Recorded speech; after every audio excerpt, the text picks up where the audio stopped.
Vamos a hablar a continuación con Alfonso Bustamante, presidente de la CONFIEP, porque hay varias cositas para analizar ya de cara, digamos, al cierre del 2023. Solamente tenemos 2 meses. ¿Cómo vamos con el tema de la brecha, ¿no? Esta brecha de infraestructura, cómo vamos a cerrar el 2023, que lamentablemente pues las cifras no son tan auspiciosas, y también cómo estamos enfrentando de repente el apoyo desde el sector privado, los efectos que podría ocasionar este fenómeno del niño y otros puntos que podríamos tocar con el señor Bustamante. Bienvenido. Muchas gracias, Valeria. A ver, en principio, tenemos un cierre para este 2023, señor Bustamante, de 0.9% de acuerdo al BCR. Ayer hubo una conferencia del Banco Mundial que señalaba pues, que vamos a crecer incluso por debajo de lo que había pronosticado el Banco Central de Reserva, que es 0.8%. ¿Estamos cerrando un 2023, digamos, cojeando en materia económica? Sí. Valeria, permíteme, por favor, antes de contestarte, expresar mi sentido pésame a la familia del almirante Gianpietri, un peruano ejemplar que ayudó mucho con el fortalecimiento de la democracia, pero también participó activamente en los conflictos que ha tenido el Perú y lo recordamos en la Embajada de Japón como la persona de contacto dentro que logró salvar muchísimas vidas. Mi sentido pésame a su familia. Con respecto a la pregunta, efectivamente no hay un consenso de cuánto cerrará el crecimiento del PBI anual en este año, pero ya hay economistas que inclusive predicen que no tendremos un crecimiento, sino más bien un retroceso en la economía. Resulta que las cifras a septiembre que saldrán ahora, seguramente mañana o pasado, son negativas, son peores a las esperadas, y lo que nos espera en el último trimestre no es nada alentador, o sea que hay que prepararse para esto. Pero me gustaría explicar por qué es importante la economía, por qué es importante el crecimiento de la economía. Sin un crecimiento de la economía no se genera empleo.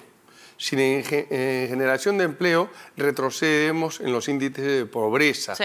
Entonces, el crecimiento económico ahora necesita medidas urgentes de reactivación para poder enfrentar este terrible caos. ¿Qué pasa? Que además del déficit que venimos teniendo hasta ahora, hay la gran amenaza hacia finales del año del fenómeno del Niño. Claro. ¿No? Entonces, eso tenemos que estar preparados y tenemos que ver cuál es el plan de reactivación económica, justamente, que es contra la lucha contra la pobreza finalmente. Esta propuesta del Compunche Perú va a ser suficiente, porque hay muchas críticas respecto a cómo se estamos ejecutando, por ejemplo, y hago acá un paréntesis, señor Bustamante, de todo ese presupuesto que le ha dado el Ejecutivo a los municipios, a los gobiernos regionales, incluso al gobierno central, para tratar de mitigar los efectos del fenómeno El Niño. Solamente para que el televidente pueda entender de qué estamos hablando, y lo grave de esta situación es que el municipio de Piura tiene un presupuesto, me parece que es el más grande en este ítem, y solamente ha ejecutado 0.1% del presupuesto para mitigar los efectos del fenómeno El Niño. Y uno diría, pues bueno, a ver, faltan 2 meses y paramos de contar. Claro, no hay forma de que se vaya a poder ejecutar ese presupuesto, es lo que dice, y estoy de acuerdo, no hay forma. Y en realidad lo que encontramos hoy día es que las barreras para ejecutar los presupuestos dentro de los gobiernos subnacionales son muy grandes. Por eso es que nosotros hemos venido identificando esto, inclusive hemos sacado un proyecto que se llama 21 consejos para mejorar la eficiencia de la descentralización, que se hizo muy mal, se hizo por las patas de los caballos, inobservando todas las recomendaciones del Banco Mundial. Y es así que no debe sorprendernos que los gobiernos subnacionales no puedan ejercer sus presupuestos. Entonces hay que hacer un cambio, simplificación administrativa, resume en gran medida esto, pero también no existe la articulación entre los gobiernos municipales, distritales con los provinciales, ni los provinciales con el regional, ni el regional con el gobierno central. ¿Somos un país que va, digamos, a enfrentar un fenómeno del niño desprotegido económicamente? Se han venido haciendo algunos casos, pero vemos que hasta ahora nos dicen, oye, ¿cómo va a reaccionar el sector privado? Yo quiero decir que el sector privado reacciona ante la ineficacia del Estado de poder proveer esas soluciones. Entonces, esperemos que el Estado haya podido hacer caso de las recomendaciones de que son por ejemplo, las descolmataciones de las quebradas es importante. Sé que hay un avance en ello, pero mucho de lo que hemos hecho es simplemente para tratar de apalear esto, pero no se han hecho las medidas de ingeniería que resultan en cómo cambiamos definitivamente eso. Todas las veces que hay niños se destruye la infraestructura. ¿Por qué no hacemos de una vez? Y sabemos en qué zona. Ya sabemos, claro. Y es el cambio, es la diferencia entre el sector privado y el sector público. Cuando el sector privado tiene que proteger su infraestructura, evidentemente lo que hacemos es proteger frente a los futuros desastres. No solamente limpiamos lo que ha pasado, ¿qué es lo que vemos que pasa en el Estado? Y es un ejecutivo, digamos, de cara, o sea, que está mirando siempre y escuchando al sector privado. ¿Usted lo siente así? ¿O es que de repente ha habido, digamos, que se ha puesto un poco de costado el gobierno para tratar de establecer estos lineamientos del impacto? No. Yo creo que este es un gobierno que tiene las cosas claras, los conceptos claros de por dónde ir. Creo que tiene limitaciones en la ejecución de sus actos. Recordemos que este gobierno es un gobierno que no tiene un respaldo popular y que no tiene un soporte en el Congreso. Tiene las cosas claras, pero le dificulta mucho ejecutar esto. Creo que ahí están las enormes carencias. En la ejecución, justamente. En la tramitología? Está en la tramitología, en el liderazgo, ¿no? Y en poder plasmar todos esos conceptos tan eficientes que se tienen en realidades. ¿El liderazgo de quién? ¿De los alcaldes, los gobernadores, de la presidenta? De todos ellos. Pero gran parte de las trabas están en los gobiernos subnacionales. Perdón, ¿por qué digo esto? Porque se les ha transferido a estos gobiernos subnacionales el 70% del presupuesto nacional, inclusive todos estos de prevención que estamos hablando. El 70% de presupuesto de inversiones. Sin embargo, cuando se les transfirió esto, no se transfirieron las capacidades, por ejemplo. Ok, entonces, y ahí coincido con usted.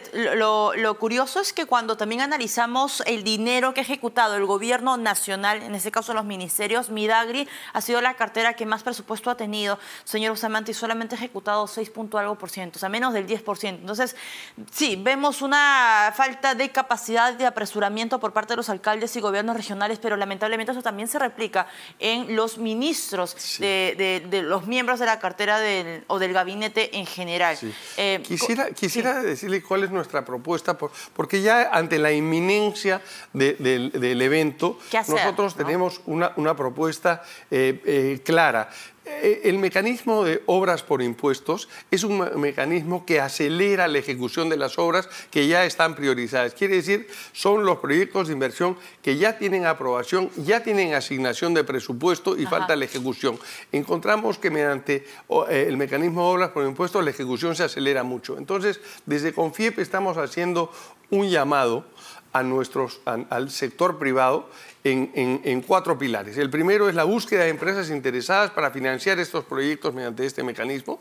El segundo es elaborar las propuestas de mejora en los marcos regulatorios para poder hacer. El tercero, o sea, que hacer obras por impuestos no termine costándote más la lavada que la camisa, ¿no? Y el tercero es el levantamiento de la información de las empresas privadas sobre los principales cuellos de botella que estamos entregando. Esto es un mecanismo muy rápido que lo hacemos en una semana, ¿no? Y el cuarto es capacitar a los gobiernos regionales y a las empresas regionales en el uso adecuado de estos mecanismos. ¿Me puede repetir la primera? Porque me parece interesante analizar esto. La primera es la búsqueda de las empresas. Hoy día encontramos que solamente 250 empresas a nivel nacional se han acogido al mecanismo de obras por impuestos. ¿250 de un total de cuánto? No, de todas las empresas privadas. Ok.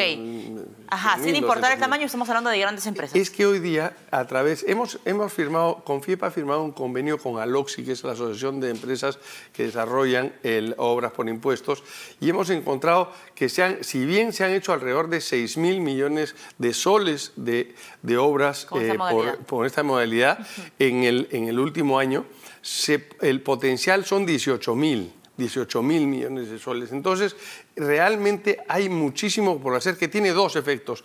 Tiene por efectos coadyudar a la inversión, pero además, ¿no?, la economía.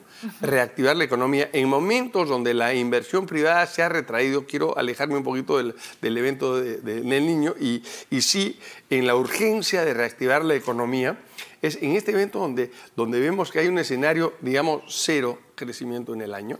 Hay que reactivarlo y para eso la utilización de este mecanismo, si pudiéramos lograr los 18.000 millones de soles, estaríamos dando un par de puntitos en eso. Sí, ahora, señor Bustamante, este primer punto, y se lo pedía, digamos que repita este primer pilar, porque, claro, una cosa es pedirle al privado, oye, participa, podemos juntos cerrar este tipo de brechas en salud, en educación, en carreteras, qué sé yo, pero el privado también tendrá una posición y dirá, ya, pero ¿qué confianza me dan a mí desde el Ejecutivo de que voy a meter mi plata y de que esto va a ser sostenible en el tiempo? Claro, y que la voy a recuperar en todo caso en esto. Son los cuatro que en la primera decía identificar las empresas privadas que estén interesadas en financiar. ¿Y las empresas confían en el Ejecutivo? Confían en el mecanismo y por ende confían en el gobierno. Okay. ¿Ya? Entonces, lo que hay que hacer, y le decía el punto 3 que decía, es el levantamiento de información de las empresas sobre los principales cuellos de botella que encuentran sobre este mecanismo para corregirlos. Realmente urge reactivar la economía y esta es la propuesta que estamos haciendo de cortísimo plazo y que tiene un impacto muy rápido. Entonces, si pudiésemos, ahora que además el gobierno tiene facultades, si pudiésemos levantar algunas de estas que algunos no requieren cambios de ley, sino son reglamentos o cosas muy simples para generar lo que usted dice, para generar confianza en que esto se puedan realizar de manera oportuna y rápida, ¿no? Es curioso, y se lo preguntaba porque el Banco Mundial señalaba justamente ayer que uno de los golpes económicos o las razones por las que la economía peruana de repente no está levantando cabeza como quisiéramos nosotros es justamente la incertidumbre política, ¿no? Y ahí me parece que hay un reto pendiente y el gremio privado me parece que lee también o tiene la misma lectura que el Banco Mundial. Es correcto. Ahora hay que decirle que el retroceso que hay sobre la inversión privada hoy día, que es del 7,5%, o sea, tenemos una caída de 7,5%, no obedece a decisiones que se toman de la noche a la mañana. Esto llevamos acumulando, recordemos que tenemos en los últimos 6 años 6 presidentes de la República. Entonces, eso evidentemente pone en suspenso algunas de las inversiones. No tenemos ningún megaproyecto minero ni ningún megaproyecto gasífero en ciernes, que son los grandes proyectos, pero en la calle la inversión privada no solamente está en los megaproyectos, está en el que va a abrir su bodega, el que tiene un puestito. Esos también se han visto retrasados porque vemos un problema muy serio con las municipalidades y con las facultades que estas tienen de cerrar pequeños establecimientos o aplicar un exceso de multas a estos, INDES y de todos estos que están retrayendo la inversión en esos sectores y esos sí son de más corto plazo. Entonces pedimos que haya también una moderación de esto. Por ejemplo, algunos asociados nos dicen, oye, a mí me han sancionado por tener exceso de extinguidores, por ejemplo. ¿A quién le hace daño eso? El otro, el regulador debe ser el acompañamiento. Si se me venció el extinguidor hoy día, te aviso que se debe extinguir y lo corriges. No un tema de exceso de multas o de cierre o permisos para abrir el pequeño local. Confiep tiene también, dentro de sus asociados, a las microempresas, al gremio de los microempresarios, y de ahí es que estamos recibiendo, la verdad, una indignación. Inclusive nos decían que querían hacer un gran plantón por este problema. Está afectando a todo nivel.